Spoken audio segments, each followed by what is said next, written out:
দর্শক, সকালেই বলেছিলাম উপদেষ্টা আসিফ মাহমুদ সজীব ভুঁইয়া সংবাদ সম্মেলন ডেকেছেন এবং আজকেই তিনি পদত্যাগ করতে পারেন। যদিও সংবাদ সম্মেলনে পদত্যাগের কোনো কথা বলেননি, কিন্তু একটু আগেই সন্ধ্যায় নিশ্চিত করা হয়েছে শুধু তিনি নন, উপদেষ্টা মাহফুজ আলম সহ দুজনে পদত্যাগ করেছেন। অর্থাৎ উপদেষ্টা হিসেবে তাদের অধ্যায় শেষ হলো। এখন তারা বাংলাদেশের সাধারণ নাগরিক হিসেবে জীবনযাপন করতে হবে। দুজনেই ভোট করবেন, এটা এখন নিশ্চিত করে বলা যায়। কিন্তু যে মুহূর্তে দুজনই ভোট করবেন বলে আমরা নিশ্চিত হতে পারছি, ঠিক সেই সময়ে এটাও দেখতে পাচ্ছি যে তাদের যে দুই আসন, সেই দুই আসনে বিএনপি কিংবা বিএনপির সমমনা জোটের প্রার্থী রয়েছে। তাহলে কোন দল থেকে নির্বাচন করবেন তারা? এনসিপিতেই কি শেষ পর্যন্ত যোগ দেবেন? এনসিপিতে যোগ দেয়া নিয়ে যথেষ্ট তাদের মধ্যে মনোমালিন্য আছে। এনসিপি কয়েক ভাগে বিভক্ত হয়ে গেছে অনানুষ্ঠানিকভাবে। সেরকম পরিস্থিতিতে তারা কি নিরপেক্ষ নির্বাচন করবেন, স্বতন্ত্র প্রার্থী হিসেবে নির্বাচন করবেন? এই ব্যাপারগুলো এখনও রয়েছে ধোঁয়াশাপূর্ণ। চলুন একটু ভেতরে ঢুকে বোঝার চেষ্টা করি আসিফ মাহমুদ সজীব ভুঁইয়া এবং মাহফুজ আলম কোন পথে হাঁটছেন।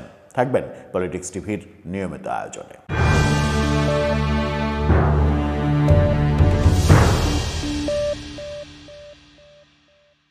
দর্শক, বলছিলাম আসিফ মাহমুদ সজীব ভুঁইয়া এবং মাহফুজ আলম পদত্যাগ করেছেন। আজকের পত্রিকার এই শিরোনামটা দেখলেই বুঝতে পারবেন। সেখানে বলা হচ্ছে পদত্যাগ করেছেন উপদেষ্টা আসিফ ও মাহফুজ। সেখানে বলা হচ্ছে যে আজকে বুধবার সন্ধ্যায় প্রধান উপদেষ্টা ডক্টর ইউনূসের সরকারি বাসভবন যমুনায় গিয়ে তারা পদত্যাগপত্র জমা দিয়েছেন। প্রধান উপদেষ্টার কার্যালয়ের একটি নির্ভরযোগ্য সূত্র এই তথ্য নিশ্চিত করেছে। পদত্যাগপত্র জমা দেওয়ার পর দুই উপদেষ্টা প্রধান উপদেষ্টার সঙ্গে কথা বলেছেন। সেখানে প্রধান উপদেষ্টার প্রেস সচিব শফিকুল আলমও উপস্থিত ছিলেন। প্রধান উপদেষ্টার কার্যালয়ের সূত্র আসিফ মাহমুদ ও মাহফুজ আলম প্রধান উপদেষ্টার সঙ্গে বৈঠক করেছেন বলে বলেছেন। বৈঠকের বিষয়ে তারা সাংবাদিকদের জানাবেন, এমনটাও বলেছেন। এদিকে প্রধান উপদেষ্টার প্রেস উইং থেকে সাংবাদিকদের জানানো হয়েছে সন্ধ্যার পরে রাষ্ট্রীয় অতিথি ভবন যমুনার সামনে সংবাদ সম্মেলন করা হবে, তবে সেখানে কে বক্তব্য দেবেন তা জানানো হয়নি। তফসিল ঘোষণার সম্ভাব্য সময় জানানোর পর থেকে স্থানীয় সরকার, পল্লী উন্নয়ন ও সমবায় উপদেষ্টা আসিফ মাহমুদ সজীব ভুঁইয়া, তথ্য সম্প্রচার উপদেষ্টা মাহফুজ আলম শিগগিরই পদত্যাগ করবেন এরকমটা মনে হচ্ছিল। আজকে যেটা হয়েছে সেটা হচ্ছে যে আসিফ মাহমুদ সজীব ভুঁইয়া তার মন্ত্রণালয়ে বিকেল ৩টায় সাংবাদিক সম্মেলন ডেকেছিলেন। সাংবাদিক সম্মেলনে তিনি তার উন্নয়নের ফিরিস্তি শুনিয়েছেন। তিনি তার দুই মন্ত্রণালয়ে কত কি করেছেন সেই উন্নয়নের বার্তা শুনিয়েছেন। এর আগে আমরা শেখ হাসিনা সরকারের আমলে উন্নয়নের বার্তা শুনেছি। প্রফেসর ইউনূস সরকারের আমলে প্রেস উইং প্রতিনিয়ত উন্নয়নের বার্তা শোনায় এবং তিনিও তার নির্বাচনের আগে নির্বাচন করবেন এটা বলেছেন। নির্বাচন করবেন, পদত্যাগ করার সিদ্ধান্ত প্রধান উপদেষ্টার কার্যালয় থেকে জানানো হবে, এই কথাটুকু শুধু সাংবাদিকদের প্রশ্নের উত্তরে তিনি বলেছেন। কিন্তু সাংবাদিকদের তিনি ডেকেছিলেন মূলত তার উন্নয়নের ফিরিস্তি জানানোর জন্য, যেন সেই ফিরিস্তিগুলো সংবাদপত্রে প্রকাশিত হয় এবং তার আগামী নির্বাচনে যেন সেটা কাজে লাগে। কিন্তু কোনো সংবাদপত্রেই সেই উন্নয়নের ফিরিস্তি আসছে না, আসার কারণও নেই। কারণ হচ্ছে যে এখন সবার মনোযোগ, সব পত্রিকার মনোযোগ আসিফ মাহমুদ সজীব ভুঁইয়া পদত্যাগ করবেন কি করবেন না সেদিকেই ছিল। অতঃপর সন্ধ্যার পরে জানা গেল যে তারা পদত্যাগ করেছেন। এই পদত্যাগ যখন করেছেন তখন আমরা দেখতে পাচ্ছি যে গণমাধ্যম নিশ্চিত করছে যে এই দুই আসন, ঢাকা 10 আসন এবং লক্ষ্মীপুর 1 আসন, সেই আসনে বিএনপির প্রার্থী এবং বিএনপির জোটের প্রার্থী থাকলেও এনসিপির কোনো প্রার্থী নেই। যুগান্তরের এই রিপোর্টটা নিশ্চিত করছে যে ঢাকা 10 এবং লক্ষ্মীপুর 1 আসনে প্রার্থী দেয়নি এনসিপি। আজকে এনসিপি 125 আসনে প্রার্থী ঘোষণা করেছে, সেখানে ঢাকা 10 এবং লক্ষ্মীপুর 1-এ প্রার্থী দেয়নি। আসিফ এবং মাহফুজ কী করবেন সেই প্রশ্নও সেখানে উত্থাপন করা হয়েছে।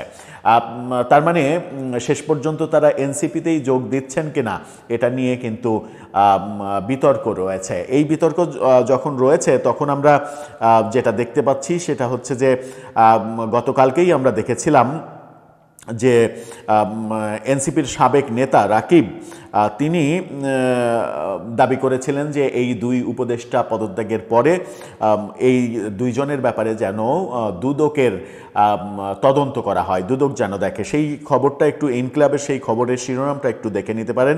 সেখানে বলা হচ্ছে যে আসিফ মাহমুদ ও মাহফুজ আলম পদত্যাগ করলে দুদক যেন তাদের সম্পদ তদন্ত করেন, এই দাবি জানানো হয়েছে এনসিপির সাবেক নেতার পক্ষ থেকে, যারা কয়েকদিন আগেই পদত্যাগ করেছেন। এইরকম পরিস্থিতিতে তারা পড়েছেন এখন, মানে স্বাভাবিক জীবনে যখন ফিরে আসলেন, অর্থাৎ সাধারণ জীবনে যখন ফিরে আসলেন, তখন অনেক প্রশ্ন আসবে। কিছুদিন আগে আমরা দেখেছি যে বিমানবন্দরে বিদেশে যাওয়ার প্রাক্কালে আসিফ মাহমুদের ব্যাগে পিস্তলের ম্যাগজিন পাওয়া গেছে এবং তারপর থেকেই জানাজানি হয় যে তিনি পিস্তল এবং রাইফেলের লাইসেন্স নিয়েছেন। একই ব্যক্তি দুইটি অস্ত্রের লাইসেন্স নিয়েছেন। এই দুই অস্ত্র তার প্রয়োজন হচ্ছে কেন, সেই প্রশ্নের উত্তরে তিনি বলেছিলেন যে মানে কামান নিয়েও যদি ঘোরাফেরা করা যায় তবুও নিরাপত্তা নেই এই সমাজে, এই ধরনের কথা বলে বিতর্কের সৃষ্টি করেছিলেন। উপদেষ্টা থাকাকালীন, উপদেষ্টার নিরাপত্তা ব্যবস্থার মধ্যে থাকাকালীন সময়েই যখন দুইটি বন্দুকের লাইসেন্স নিয়েছিলেন তিনি, তখন সাধারণ জীবনে এসে আরও কতটা বন্দুকের লাইসেন্স লাগে সেটাই এখন দেখার বিষয়। মাহফুজ আলম সম্পর্কে অবশ্য এরকম কোনো তথ্য গণমাধ্যমে আসেনি।